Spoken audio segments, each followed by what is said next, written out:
नमस्कार और आपका स्वागत है एनडीटीवी की इस खास पेशकश में। मैं हूं संकेत उपाध्याय। 5 अगस्त की तारीख भारत के इतिहास में एक अहम दिन के रूप में दर्ज होने वाली है। 1 साल पहले ठीक इसी दिन एक विवादास्पद लेकिन ऐतिहासिक फैसला किया गया। अनुच्छेद 370 को खत्म कर दिया गया। जम्मू कश्मीर एक राज्य से 2 केंद्र शासित प्रदेशों में बंट गया। इसके 1 साल बाद लंबे समय से चली आ रही लड़ाई और 4 दशकों की सियासी जंग के बाद अयोध्या में राम मंदिर के भूमि पूजन के लिए भी 5 अगस्त की तारीख ही चुनी गई। भूमि पूजन का दिन करीब है, लेकिन यह पूरा सफर सियासी मुद्दे, बाबरी मस्जिद ढहाए जाने की दर्दनाक घटना, दंगे, मौतों और कोर्ट केस से गुजरा है। हम इस सफर में 2 बड़े पहलुओं पर बात करेंगे। पहले सियासत से इस मुद्दे के जुड़ाव पर, कैसे राम जन्मभूमि का आंदोलन चला और कैसे इस मुद्दे पर सरकारें गिरी और सरकारें बनी। भगवान राम भगवान विष्णु के 7वें अवतार। अयोध्या के साथ उनका ताल्लुक और उनकी जन्मभूमि इस छोटे से अलसाए से कस्बा नुमा शहर में रहने वालों के लिए ही नहीं, दुनिया भर में रहने वाले हिंदुओं के लिए गहरी आस्था का मुद्दा है। राम आस्था का मुद्दा है जो त्रेता युग से जुड़ी है, जो राम का युग है, नैतिकता का युग।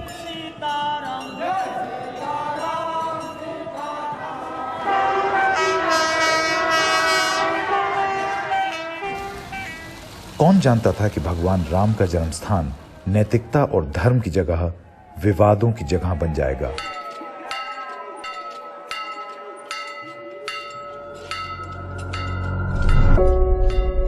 (1528) जब देश में मुगल राज था, तब बाबर और उसके जनरल मीर बाकी पर मंदिर गिराने और उसकी जगह मस्जिद बनाने का आरोप लगाया जाता है, जिसे बाबरी मस्जिद के नाम से जाना जाता रहा है।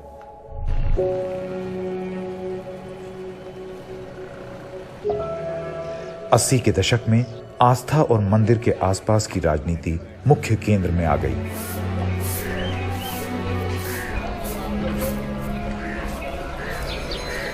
एक फरवरी सन 86 को एक स्थानीय अदालत ने हिंदुओं को पूजा करने की इजाजत दी।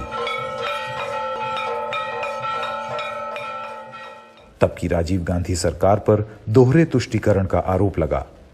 शाहबानो के मामले में फैसले पर मुस्लिम बिरादरी को तुष्ट करने और बाबरी मामले में ताले खोलकर हिंदुओं को खुश करने का।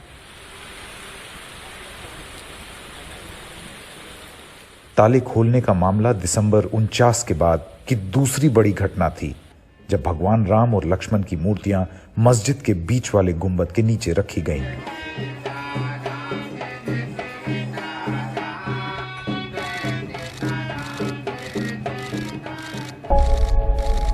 बीजेपी को आए तब 6 साल ही हुए थे और उसके बड़े नेता अटल बिहारी वाजपेयी और लाल कृष्ण आडवाणी राम मंदिर के इर्द गिर्द एक बड़ा राजनीतिक अभियान तैयार कर रहे थे। राजीव गांधी ने बीजेपी के राम मंदिर आंदोलन को हल्का करने की कोशिश की थी। दोनों ही ओर से अपने को हिंदुओं का रहनुमा बताने की कोशिश थी। इसके बाद राम मंदिर को लेकर राजनीति और तीखी होती चली गई।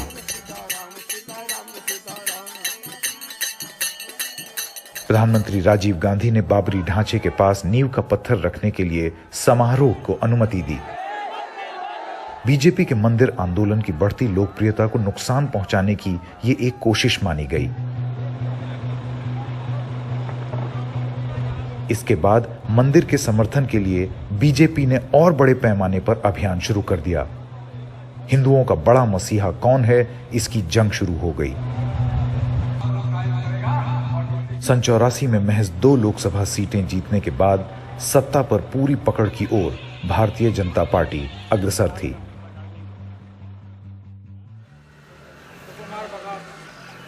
पालनपुर कन्वेंशन।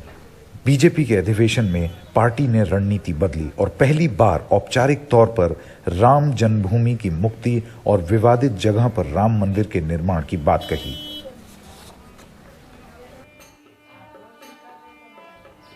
इसके बाद अयोध्या के आसपास की राजनीति का चेहरा हमेशा के लिए बदल गया।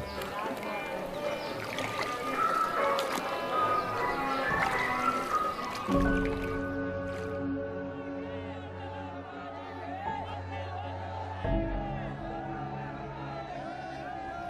सितंबर सन 90 को बीजेपी के वरिष्ठ नेता लालकृष्ण आडवाणी ने अपनी रथ यात्रा शुरू की। एक टोयोटा के ट्रक को रथ की शक्ल दे दी गई। गुजरात के सोमनाथ से उत्तर प्रदेश के अयोध्या के लिए रथ चला, मंदिर के लिए देश भर में समर्थन जुटाते हुए।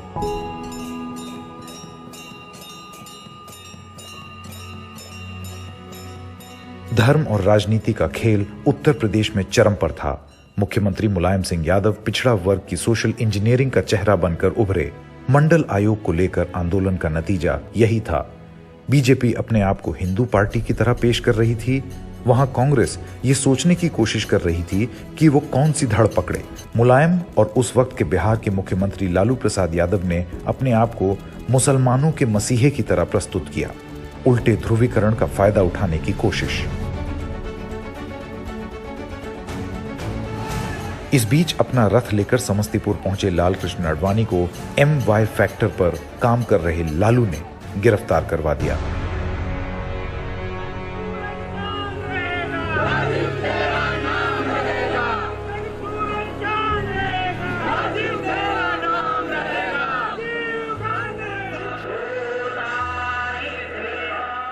सन 91 में श्री पेरुम्बुदूर में एक चुनावी रैली के दौरान पूर्व प्रधानमंत्री राजीव गांधी की हत्या ने दिल्ली की राजनीति पर पूरी तरह से कब्जे के बीजेपी के पहियों को थोड़ा सुस्त कर दिया। राम मंदिर को लेकर पार्टी के अभियान ने बीजेपी को 91 के चुनाव में लगभग 120 सीटों पर जीत दिलाई, लेकिन कांग्रेस को सहानुभूति वोट मिले और एक बार फिर से सरकार बनी। लेकिन उत्तर प्रदेश में बीजेपी सत्ता में आ गई। कल्याण सिंह ने मुख्यमंत्री पद की शपथ ली। उनके ही कार्यकाल में बाबरी मस्जिद को गिराया गया। ये वो घटना थी जिसने धार्मिक सद्भाव के ताने बाने को बुरी तरह से तहस नहस कर दिया। उस वक्त के प्रधानमंत्री नरसिंह राव पर भी मूक दर्शक बने रहने का आरोप लगा। मंदिर आंदोलन और बाबरी मस्जिद गिराए जाने के बाद की राजनीति ने उत्तर प्रदेश और बिहार जैसे दो अहम राज्यों में कांग्रेस के ताबूत में आखिरी कील ठोकने का काम किया। उसके कोर वोटर मुलायम और लालू की तरफ से मिल रही जाति और धर्म की नई राजनीतिक पहचान की ओर मुड़ गए। मस्जिद गिराए जाने के बाद बीजेपी को भी कुछ राजनीतिक नुकसान सहना पड़ा। तब से राम मंदिर बीजेपी के हर चुनाव घोषणा पत्र का एक हिस्सा बन गया। राज्यों और स्थानीय स्तर के चुनाव भी धारा 370 को हटाने और मंदिर बनाने के मुद्दों पर ही लड़े गए। जाति की राजनीति ने नई राजनीतिक पहचानों को जन्म दिया और मंदिर को लेकर लगातार राजनीति ने बीजेपी के राजनीतिक भविष्य को बढ़िया बनाए रखा। 96 और 99 के दौरान बीजेपी सत्ता में आने में कामयाब रही। 96 में कुछ दिनों के लिए और 99 में पूरी तरह। वाजपेयी की अगुवाई में एनडीए की सरकार बनी। अयोध्या में श्री राम जन्मभूमि में भव्य मंदिर के निर्माण का काम भी अधूरा है। सत्ता पर कब्जे की चाहत में राम अब राजनीतिक मुद्दे से ज्यादा वैधता का मुद्दा बन गए। टाइटल सूट, मस्जिद गिराए जाने के मामले में आपराधिक प्रक्रिया, इतना ही नहीं, राम के अस्तित्व को लेकर भी एक अपील और राम मंदिर, अब सब कुछ कोर्ट के फैसले का मुद्दा था।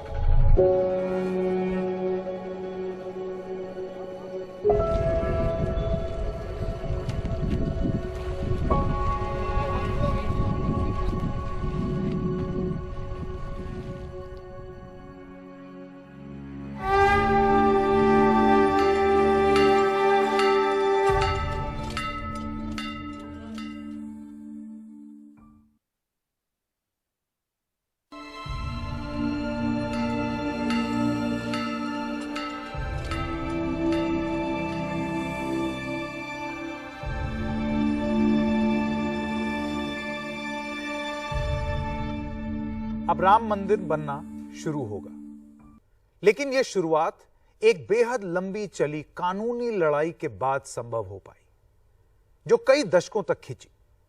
जबकि बाबरी मस्जिद ढहाए जाने के केस में आपराधिक मामला अब भी जारी है। देखिए किस तरह कानूनी बाधाओं को पार करते मंदिर बनाने का ये रास्ता अब खुला।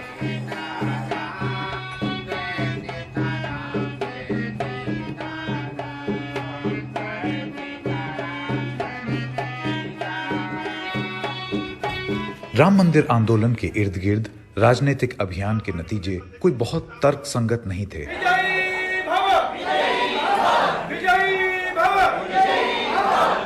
पहले बीजेपी की लोकप्रियता में उफान दिखा, फिर 2004 से 2014 के बीच लोकप्रियता कम रही।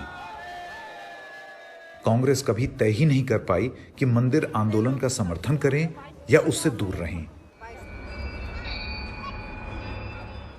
लेकिन इस मुद्दे पर राजनीति से बहुत पहले राम मंदिर और उसके आसपास का विवाद अदालतों में था। नवंबर 2019 को सुप्रीम कोर्ट की एक बेंच के ऐतिहासिक फैसले से एक अध्याय खत्म हुआ। लेकिन पहले संक्षेप में इसका इतिहास।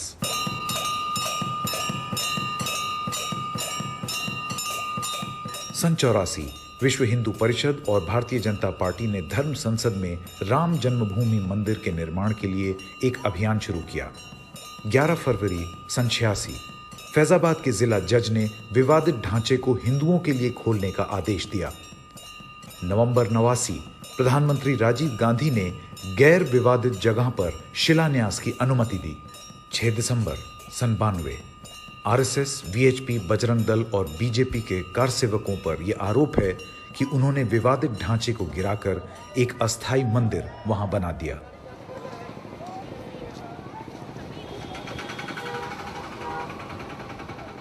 An act done by people who took the law into their own hands. Demolition के आपराधिक साजिश में शामिल लोगों की जांच के लिए बनाए गए लिबरहान आयोग ने 30 जून 2009 को प्रधानमंत्री डॉक्टर मनमोहन सिंह को अपनी रिपोर्ट पेश की। इसमें 68 लोगों को शामिल बताया गया। कड़ी से कड़ी सजा डिमोलिशन करने वालों को मिलनी चाहिए। लिबरल कमीशन की रिपोर्ट की लीकेज पे मुझे खेद है। ऐसा नहीं होना चाहिए। इसके लिए कौन जिम्मेवार है उसकी हम जांच करवाएंगे। एक साल बाद 30 सितंबर 2010 को इलाहाबाद हाईकोर्ट की एक स्पेशल फुल बेंच ने अयोध्या की 2/3 जगह हिंदू पक्ष को और 1/3 वक्फ बोर्ड को दी। दशकों पुराने विवाद को हल करने की एक कोशिश थी। ये बिल्कुल भी दो आस्थाओं के टकराव का मामला नहीं है, क्योंकि हिंदुओं के लिए को राम की जन्मभूमि है, लेकिन मुस्लिम तबके के लिए वह कोई महत्वपूर्ण ऐतिहासिक धार्मिक स्थल नहीं है। सभी धर्मों के लोगों से और उसमें भी खास तौर से मुस्लिम समाज के लोगों से ये कहना चाहती हूँ कि मेरी सरकार में वे अपनी सुरक्षा को लेकर किसी भी प्रकार से चिंतित ना हो। दिसंबर 2010 में इस फैसले से नाखुश हिंदू महासभा और सुन्नी वक्फ बोर्ड सुप्रीम कोर्ट गए। 21 मार्च 2017 को सुप्रीम कोर्ट ने कोर्ट के बाहर समझौते का सुझाव दिया। एक साल बाद 27 सितंबर 2018 को सुप्रीम कोर्ट की 3 जजों की बेंच ने 29 अक्टूबर से अयोध्या मामले की सुनवाई के लिए रास्ता साफ किया।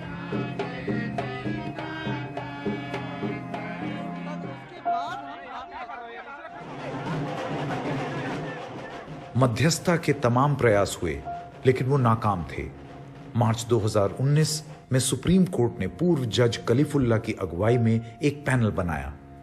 मध्यस्थ हल निकालने के लिए अयोध्या पहुंचे। 2 महीने बाद मई 2019 में पैनल ने सुप्रीम कोर्ट को अपनी रिपोर्ट दी। अगस्त में सुप्रीम कोर्ट के कानूनी विवाद का आखिरी अध्याय शुरू हुआ, रोज सुनवाई। सुप्रीम कोर्ट में लगातार 40 दिनों तक बहस होती रही। एनडीटीवी नेटवर्क ने इसके एक पहलू को कवर किया। 3 खास पक्षों सुन्नी वक्फ बोर्ड, निर्मोही अखाड़ा और रामलला विराजमान की ओर से दलीलें रखी गईं। सुप्रीम कोर्ट 18 अक्टूबर तक मामले की सुनवाई पूरी करना चाहता था। सुनवाई 2 दिन पहले खत्म हुई। सालों पुराने करोड़ों लोगों की आस्था के विवाद और एक सियासी मुद्दे को सुप्रीम कोर्ट ने समाधान में बदल दिया है। 9 नवंबर 2019 फैसले का दिन आ गया। सुप्रीम कोर्ट ने ऐतिहासिक फैसला दे दिया।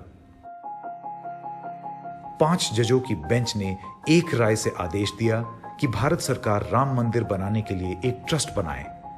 3 महीने के भीतर बोर्ड ऑफ ट्रस्टीज बनाया जाए, विवादित जमीन का कब्जा सरकार ले और फिर इस ट्रस्ट को सौंपा जाए। कोर्ट ने आदेश दिया कि 2.77 एकड़ की पूरी विवादित जमीन को राम मंदिर बनाने के लिए दिया जाए और 5 एकड़ जमीन का एक दूसरा टुकड़ा सुन्नी वक्फ बोर्ड को अयोध्या में ही किसी दूसरी जगह पर दिया जाए मस्जिद बनाने के लिए। कोर्ट ने कहा कि बाबरी मस्जिद को गिराया जाना कानून के खिलाफ था।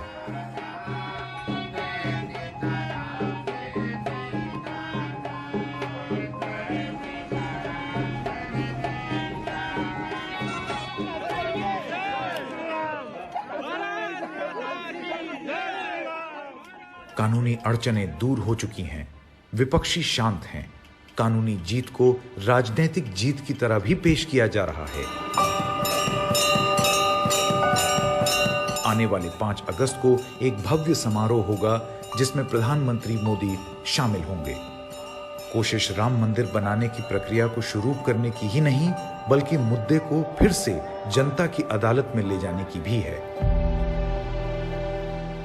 तो आपको ये हमारी विशेष पेशकश कैसी लगी, हमको जरूर बताएं। राम मंदिर का राजनीतिक और न्यायिक सफर, उसके बारे में feedback@ndtv.com पर आप हमें लिख सकते हैं और बता सकते हैं, सुझाव भी दे सकते हैं। बाकी खबरें देखने के लिए देखते रहिए NDTV इंडिया।